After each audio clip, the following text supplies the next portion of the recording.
Un président français à Canton, ça n'était jamais arrivé. Emmanuel Macron atterrit dans une demi-heure dans la 4e ville de Chine, capitale du Guangdong. C'est la province la plus riche et la plus peuplée du pays, 126 millions d'habitants. Arthur Delaborde, vous êtes l'envoyé spécial d'Europe 1 en Chine.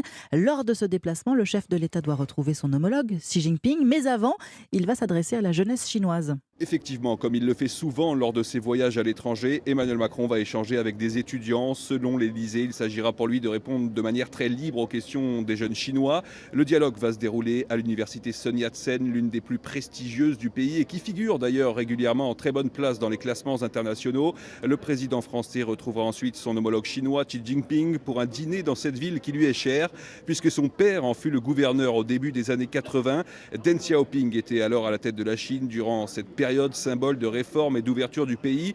Enfin, dernière étape de ce voyage, Emmanuel Macron se rendra à l'Institut des Arts d'Orient sur l'île de Shamian, un quartier de Canton où étaient autrefois installés les comptoirs français et britanniques. Il échangera avec des investisseurs chinois, puis le président quittera la Chine pour rejoindre Paris dans la journée de samedi. Arthur Delaborde qui suit cette visite d'État d'Emmanuel Macron pour Europe 1, la Chine et son nouvel impérialisme au cœur du vendredi thématique de la rédaction d'Europe 1.